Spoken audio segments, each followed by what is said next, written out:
মানুষ কেন বারবার সমুদ্রের কাছে ছুটে যায়? এই প্রশ্নের উত্তরটা আসলে খুব সহজ, আবার খুব গভীর ও জটিল। সমুদ্রের সামনে দাঁড়ালে মনে হয় নিজের ভেতরের সব কোলাহল থেমে গেছে, শুধু আছে ঢেউয়ের শব্দ। ঢেউয়ের একটার পর একটা আসছে পড়া আমাদের জীবনের সব দুশ্চিন্তাকে যেন ধুয়ে মুছে নিয়ে যায়। এই যে বিশালতা, এই যে অন্তহীন নীল পানি মানুষকে মনে করিয়ে দেয় আমরা কত ছোট, আর আমাদের কষ্টগুলো কত ক্ষণস্থায়ী। শহরের কোলাহল, কাজের চাপ, সম্পর্কের জট, সবকিছু থেকে একটু দূরে গিয়ে মানুষ খুঁজে নেয় একটু শান্তি। আর সেই শান্তির সবচেয়ে বড় ঠিকানা যেন এই সমুদ্র। এখানে কেউ কাউকে বিচার করবে না, কেউ প্রশ্ন করবে না। আপনি, ঢেউ, নীল পানি। কক্সবাজারে যেতে যেমন ভালো লাগে, কক্সবাজারের এই যাত্রাটা ঠিক ততটাই ক্লান্তিকর। ঢাকা থেকে কোনো কোনো সময় 10 ঘন্টা, কখনো বা 14-15 ঘন্টাও লাগে যদি আপনি বাই রোড ট্রাভেল করেন। বাই এয়ারে ট্রাভেল করার খরচটা আবার অনেক বেশি, সেটা সবসময় করা হয়ে ওঠে না। আর এই দীর্ঘ পথ পাড়ি দেওয়ার জন্য বাসই অনেকটা ভরসার মাধ্যম। আর স্লিপার কোচ বাসগুলো অনেকের কাছে এখন পছন্দের শীর্ষে। আমরাও এই কোচেই যাত্রা শুরু করি। বাস যাত্রায় বিরতি স্থানগুলো হয় বাস কোম্পানি দ্বারা নির্ধারিত। কুমিল্লায় আমাদের বাস এসে দাঁড়ালো গ্রিন ভিউ হোটেল অ্যান্ড রেস্টুরেন্টের সামনে। রাত 8:15 রওনা করায় রাতের খাবার খাওয়া হয়নি। আজকে রাতের খাবার এই গ্রিন ভিউতেই। আসসালামু আলাইকুম, আশা করছি সবাই অনেক ভালো আছেন। দাঁড়িয়ে আছি কুমিল্লায় গ্রিন ভিউ হোটেলের সামনে, রাতের খাবার খাবো। যাচ্ছি হচ্ছে কক্সবাজারে।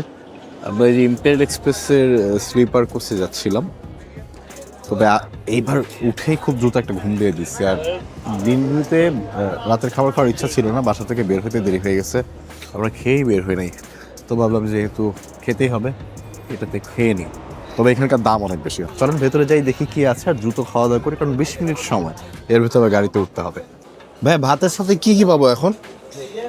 ভাতের সাথে হবে আপনার শিং মাছ, সাপটা মাছ, রুই মাছ, গরু মুরগি, চিকেন খিচুড়ি, বিফ খিচুড়ি, মোরগ পোলাও, বিফ পোলাও। চিকেন খিচুড়ির দাম কত? চিকেন খিচুড়ি হচ্ছে স্যার 320, বিফ খিচুড়ি 380, আর পোলাও সেম রেট। না, পোলাও নিব না। যে মাছগুলোর দাম কত করে বললেন? যেগুলো যে মাছগুলো আছে বললেন ওইগুলোর দাম? মাছগুলো পাঁচটা মাছ হচ্ছে 250, শিং মাছ 250, রুই মাছ 250। মুরগির মাংস আছে নাকি, না গরুর মাংস?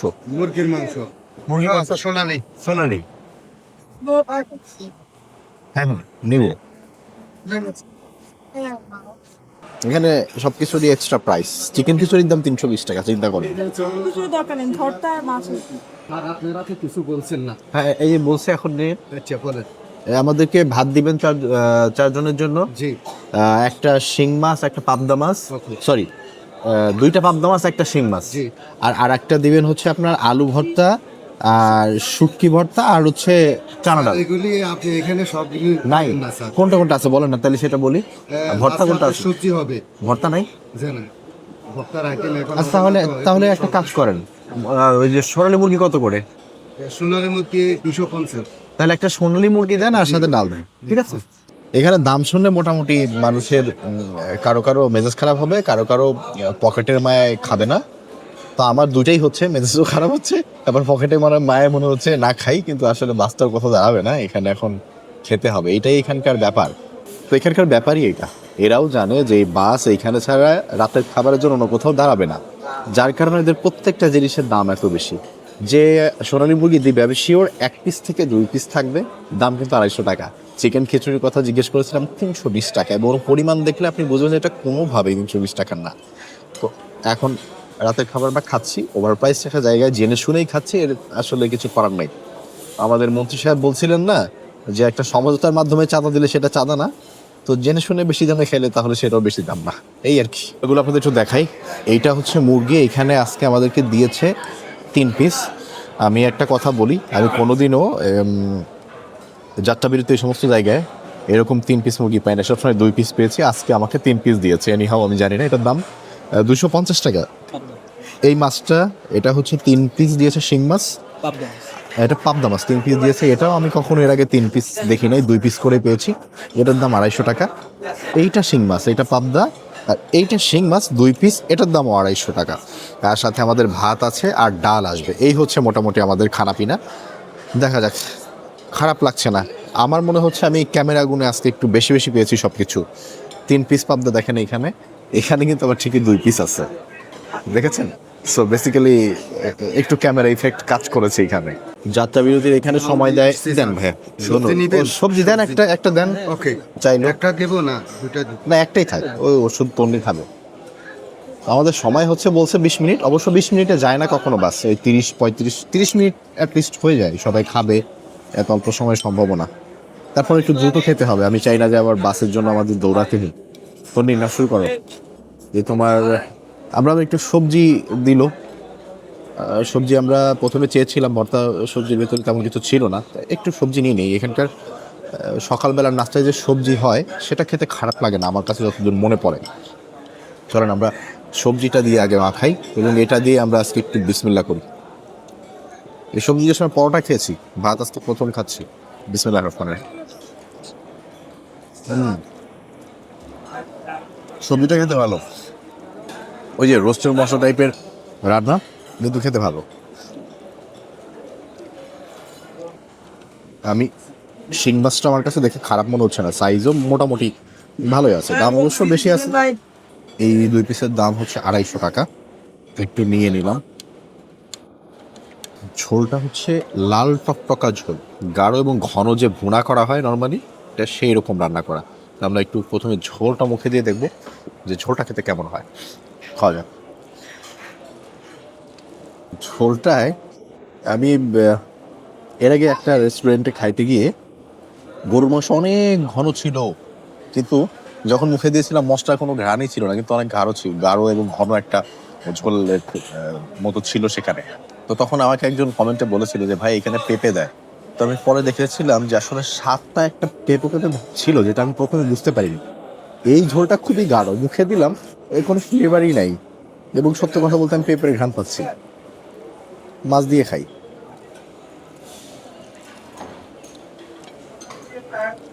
মাছটা যে ফ্রাই করে নিয়ে তারপর রান্না করা,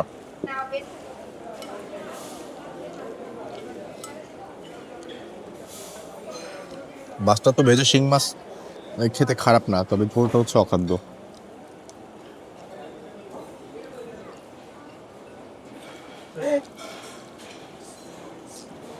শিং মাছটা খেতে আমার কাছে ভালো লাগছে, ঝোলটা একটু স্বাদ হলে তরকারিটা মজা হতো আর কি।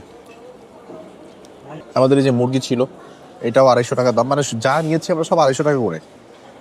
তো 1 পিস মুরগি এবং মুরগির ঝোল নিয়ে দেখি। আই হোপ মুরগির ঝোলটা খেতে ভালো হবে।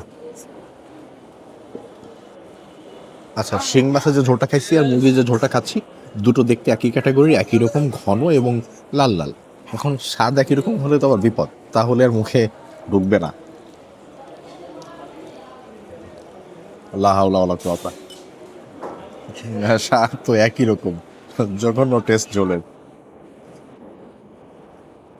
মাংসটা মুখে দিয়ে যদি একটু স্বাদটাকে দমায় রাখা যায়, কারণ এত দুর্দান্ত লেভেলের খারাপ স্বাদ যে ভাত ঢুকছে না।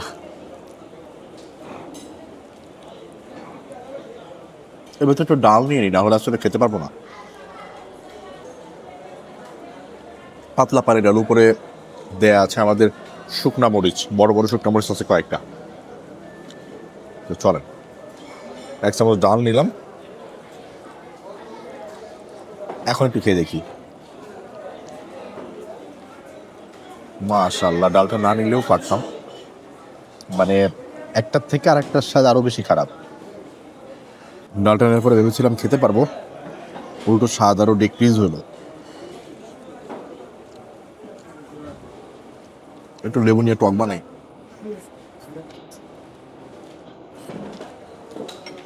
একটু লেবু নিয়ে টক বানাই নিলাম। যখন কোনো কিছুই ভালো লাগবে না, যখন স্বাদটা ভালো লাগবে না, তখন হচ্ছে লেবু নিয়েই সবথেকে সেফ অপশন।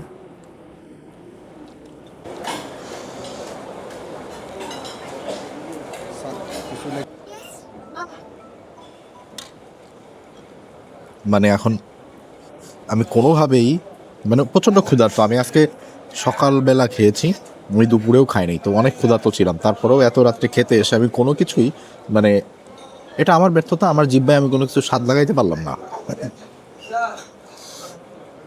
কিন্তু পয়সা দিয়ে যাচ্ছি দ্বিগুণেরও বেশি। যাক, আল্লাহ যা কপালে রাখছিল আর কি। তো আমরা খেলাম 4 জন মিলে 4টা আইটেম, সাথে ডাল এবং সবজি দিয়ে। আমাদের টোটাল বিল আসছে হচ্ছে 1470 টাকা। তা আপনাদের প্রাইসগুলো বলে দিতে তো সুবিধা হয়। এখানে ওনাদের ভাত আমরা 4 জনে খেয়েছি 240 টাকা, মানে 60 টাকা। আর ওই মাছ তো বললামই জি। সবগুলো 250 করে ছিল, চিকেন 250 ছিল জি এই। আর আমাদের ডাল ছিল মনে হয় 50 টাকা, জি জি আর 120 টাকা হচ্ছে সবজি। হ্যাঁ সবজি কিন্তু একটা নেই, 50 ও সবজি 50, ডাল 120 টাকা। জি হ্যাঁ ঠিক আছে, ডাল হচ্ছে 120 টাকা ওই যে এক গামলা দিছে, আর সবজি হচ্ছে 50 টাকা, আর পানি খাইছি আমরা 3টা 60 টাকা। এই হচ্ছে প্রাইস, দুর্দান্ত লেভেলের প্রাইস। বাট ঠিক আছে, রাতের বেলা 4 জন মিলে খেয়েছি, কি আর করার।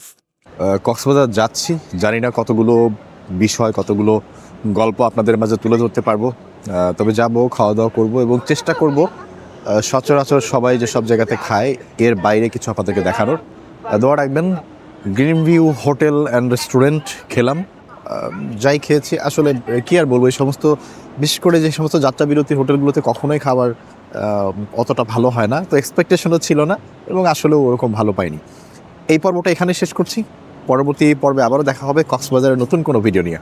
সবাই ভালো থাকবেন, আল্লাহ হাফেজ, সালামু আলাইকুম।